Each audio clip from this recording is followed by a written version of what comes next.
Okay, the next section in chapter 2 we're going to be looking at is section 2.2a, which is rectangular components of forces. Okay, so rectangular components of forces is basically finding out if we have a force that is at an angle other than vertical or horizontal, we want to find its equivalent vertical and horizontal components, okay? And many times referred to as the X and Y components of a force, okay? Now, the only time that we do this is when the force that we're analyzing does not lie on the X or Y axis. Then we want to put it, if you would, we want to break it down into its X and Y components. Now, why would we want to do that? Because sometimes you're like, well, if I have one force, why do I want to make it two forces and then deal with more? What's nice about things being on the X and the Y axes is that when we have multiple forces on X and Y axes, which we are going to very soon, then we can add and subtract those algebraically based on the direction that they're pointing. Okay. So for instance, if I have multiple forces along the X axis, I can just add and subtract them, whether they're going left or right, and I can get an easy answer. If I have forces on the Y axis, I can do the same thing. Anything going up and down, I can assign positive and negative, and now I can easily add and subtract those.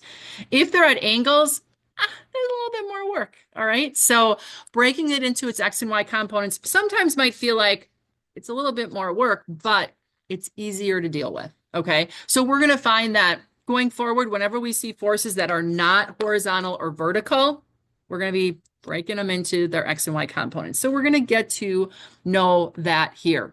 So in this case, we have force F, which is a red force. And like I said earlier, whenever we have a force that does not lie on the X or Y axis, we want to find its equivalent X and Y components, okay? So if we look here, if we take a dotted line and we go through the endpoint of that force parallel to the X-axis, and another dotted line vertically parallel to the Y-axis, where they intersect, those lines intersect the X and the Y axes, we could represent the X component and the Y component. So notice that our Y component is going straight up to that intersection, and our X is going all the way over straight to the intersection to the X axis. Okay.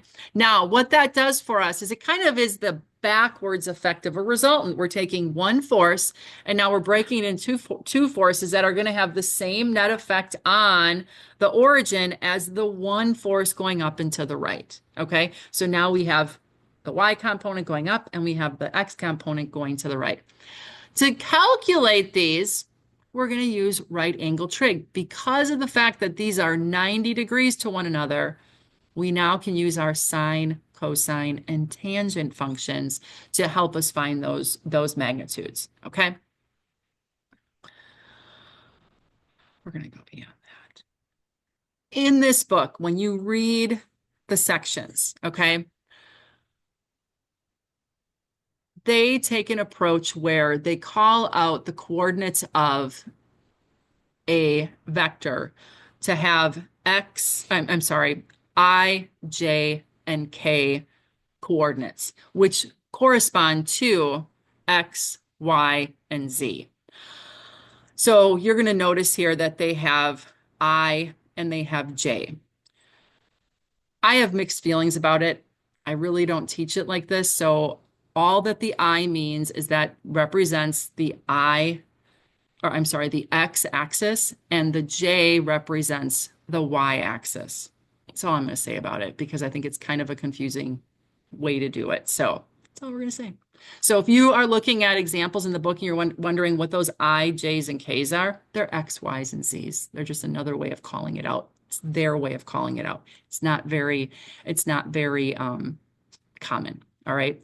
So the concept application that we're going to do is going to be 2.1, and this is found on page 30. So if I go underneath my camera, here on page 30, at the bottom of the page is our concept application 2.1. It says here we have a force of 800 newtons is exerted on this bolt A. So we've got bolt A here. We've got 800 newtons pulling up and to the left this time at 35 degrees from horizontal. Okay. They want us to determine the horizontal and the vertical components of this force. Okay. Horizontal and vertical components of this force. So the first thing we're going to do, and we can kind of see it down here, we're going to draw an X and Y axis. Okay. We're going to draw our 800 newtons. And then we're going to represent the X and Y components on the X and Y axis. Okay. So I'm going to go to my paper here. This is a practice problem again. So we're back to practice problems. So this is going to be our concept application 2.1, and this is on page 30 for your reference. Okay. And I am going to draw. I know that I'm going to be, if you would, in the third quadrant of my coordinate system. So I'm going to draw a Y vertically and then my X going over to the left. Okay. And this point right here, my origin, if you would, that's going to be point A, which is the top of the bolt. Okay. Now, the force that I'm going to draw here, again, be generous with your diagrams. Don't draw just a little diagram here. You're going to be adding labels and such. So a third to half of your page. Okay. And I'm going to draw my force going up and to the left. And I know this to be, and they're just calling it F. F is equal to 800 newtons. And the angle that this is at is 35 degrees. Okay. So I'm duplicating, if you would, what we see right here in that first illustration. Okay. Now we want to find Fx and Fy. So we want to find the X and Y components. Okay. So since this is F, we're calling the force F. If we would call this force A, then the X and Y components would be AX and AY, but we're calling it F. So Fx, Fy. Okay, so the first thing we're going to do is we're going to draw parallel lines. And oh, I should label X and Y axes. And this is technically the negative X direction. And I'm going to draw a dashed line parallel to the X-axis and the Y-axis through the endpoint of my force until they intersect the corresponding X and Y axes. Okay. Then I am going to draw my X and Y components. So my Y component is going to go straight up, and I'm going to label it Fy. And my X component is going to go to the left, and this is going to be Fx. Now, a couple things. Number one, this is where each one of these vectors, the components are vectors, okay? They have to have arrowheads, okay? They have to lie on the X and Y axes. We don't float components. If the origin or the application point of our force, the 800 newtons, is at A, the end point, or the, if you would, we call it the tail of our vector, has to start at that same point. The tip is the arrowhead, the tail is the non-arrowhead side. Okay, that has to start at the same place. Do not float your X and Y axes out here. Okay, I don't want to see those labeled out there. They have to be on the X and Y axis. All right, so I know it maybe sounds okay, obvious, Kelly, but I see them floating out here a lot. Okay, so don't do that. Don't float your components. All right, so make sure they're on the X and Y axis. And now what we want to do is we want to calculate the magnitude of each one of those components. All right, now I'm going to grab my little highlighter here. And I'm going to highlight this section right here. Okay. you're going to notice that this looks like and is a right triangle, right? So what that means is we can use our right triangle functions, sine, cosine, and tangent, okay? So as we look here, if I want to find fx, which is this side right here of my right triangle, I know my hypotenuse, I know 35 degrees, and you'll notice that fx is adjacent to that angle. Which function would I use to calculate fx? Oh, cosine. Yep, Josiah has Cosine. it. I heard cosine. I heard cosine again. Yes, we are going to use the cosine function. So I'm just going to label a little section here, components. Okay. And I'm going to say the cosine of 35 degrees is equal to the side adjacent, which is fx, divided by the hypotenuse, which is 800 newtons. Okay.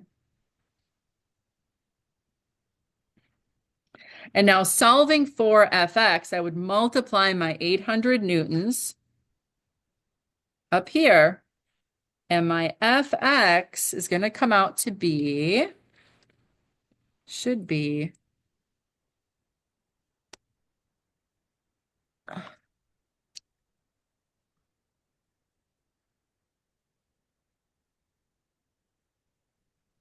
655 newtons.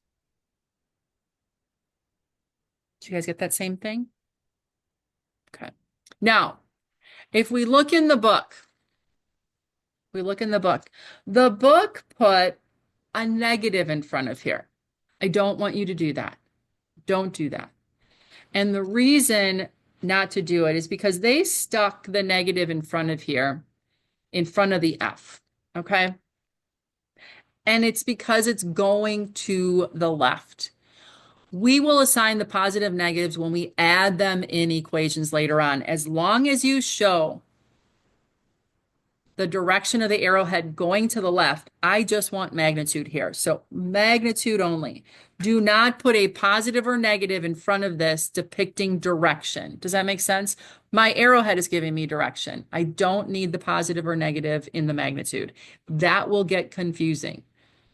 Okay. All right, let's do the y component. Now, this is why some people float this, and this is why I don't want you to float it. So when we look at the y component here, this height is going to be equivalent to the height out here, right? Do not label this fy out here. Don't show the vector out here. The vector is applied on the y-axis. That's the correct location for it. But you can visualize it out here. So where we have our 35 degrees, the side opposite would be where Fy is. Do you see that? Or you could put the 35 here, the 90 here, and then it's the side opposite there. All right, either way. But make sure that you keep Fy on the y-axis and Fx on the x-axis. Okay. So I just said it. Which trig function are we going to use for the y? It's going to be the sine, right? So we're going to say the sine of 35 degrees is going to be equal to Fy divided by our hypotenuse, which is 800 newtons. Multiply our 800 up, and our Fy should come out to be 459 newtons. And again, don't worry about the positive and a negative here. This is magnitude only. I want just the absolute. And then when we look up here and we find where y is, my arrowhead tells me if I'm positive or negative. Okay. Okay. And that's it. That's easy peasy. All right. So we just need the magnitudes of fx and fy. Let's do I think we go right to the next concept. Let me take a peek. Yes, let's go to concept application 2.2.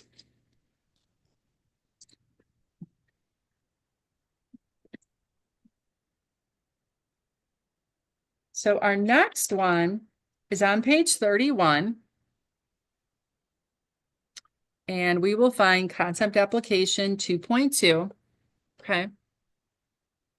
And here it says a man pulls with a force of 300 newtons on a rope that's attached to the top of the building. So the rope is attached to the top of the building. The man is down here and he is pulling on the rope along that line. Okay.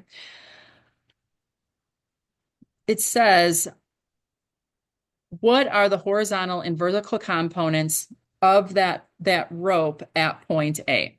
Okay. Now, they're not giving us an angle. You'll notice that alpha is just here. But what they are giving us is the horizontal and the vertical distance from the top of the building to where that man is pulling that string. Okay? So with those two dimensions, we can calculate A, which then will help us get our X and Y components. Okay, so there's kind of a little bit of an extra step here just because of the information that they're giving us. Okay, so let's take a peek at how to solve this one. Okay, so we have, this is concept application 2.2, and this is on page 31. Okay. And here again, a nice, big, generous diagram. Okay. And we know that we have a vector and it's going to be in this direction. And we know the magnitude of that vector. What should we call it? What do we want to call this force? We want to call it just F, be boring? Yeah. Okay. Greg said, yeah, we're gonna stay boring. We're gonna say F is equal to 300 newtons. Okay. Now, in this case, like I said, we aren't given the angle. All right. We're going to call this angle alpha, like they are. Okay. They're giving us the distance out. So we know that this is 800 meter, or I'm sorry, 8 meters horizontal, not 800, 8 meters horizontal. And we know that this is 6 meters vertically down. Okay. So to calculate alpha, this is a right triangle. We can use trig again, can't we? Which trig function, sine, cosine, or tangent, would we use? The tangent function, exactly. So alpha is what we're trying to find, and we know the side opposite and the side adjacent. So yes, so we're going to use the tangent function. So step number 1 is going to be tan alpha is going to be equal to side opposite is going to be 6 meters divided by the side adjacent, which is going to be 8 meters. Meters cancel, right? And our alpha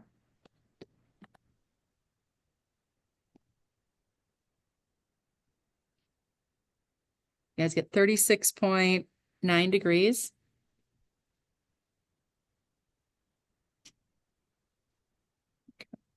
Now I'm going to put a little cloud around this because our final answer is not the angle. We're just going to need it. Ava, I notice you have a question here. I'm sorry, I didn't see it. Do you want us to round to the nearest whole number for this assignment? Sure. I don't know. Yeah, I think I had it. I think you were referring to sample 2.2. Yeah. Yeah, the whole number is fine. And again, you'll want to use your best discretion on those only because whenever you have problems, for instance, that are to thousands of newtons, you don't need to have it to 2 decimal places, right? Yeah. Okay. All right. So now that we have the angle, all right, we use the lengths of those sides. Now we want to calculate the X and the Y components. Now, remember, our force is 300 newtons. These distances are meters. Don't think or don't jump to, oh, this must be 800 newtons and this must be 600 newtons. No, no, no, no, no. These are just This is just the orientation that this force is at. So now we're going to go ahead and using our angle, we're not going to use the 8 and the 6 anymore. We are going to draw in our components and use that angle to calculate it. So I'm going to have an X component, and I'm going to draw my line over here. My Y is going to go down. And then we'll call this Fx again and Fy.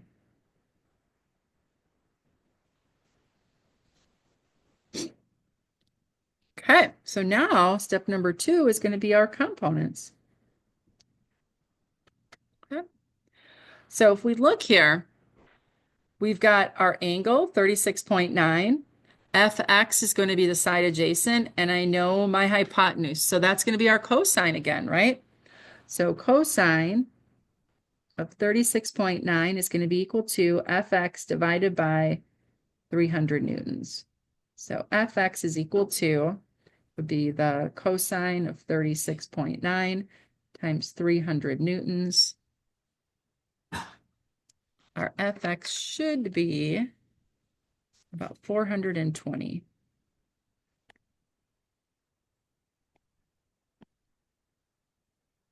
Yeah.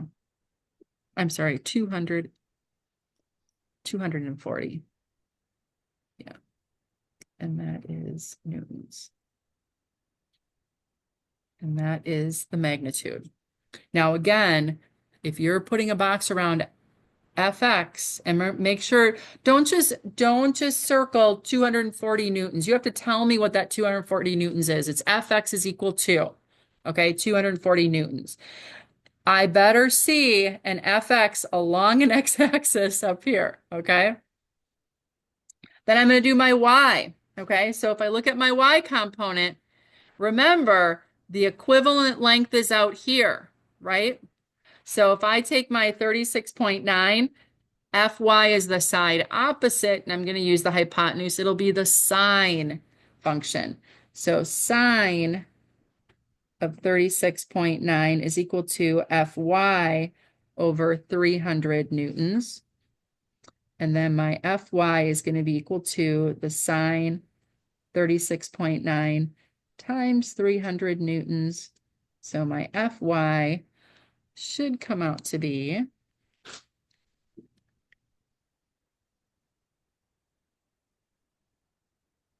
180. Now, the book put a negative value in front of here. Should you do that? No, no, no, no, because when I look up here, this is magnitude only, remember, you will show this going down. That's the negative, okay?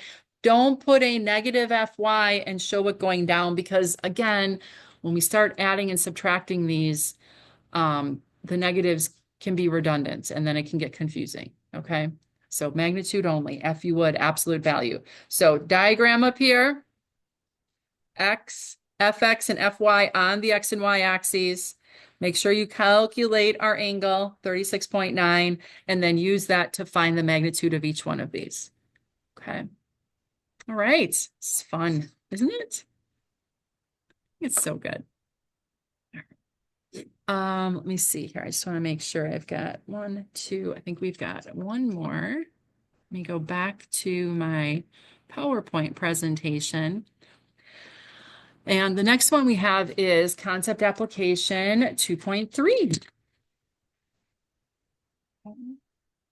That one, oh, this one's so fun. This one's good. Now, we're going to start looking at more than one force, and we want to find the resultant. So what I'm going to do is I'm going to actually stop our recording here.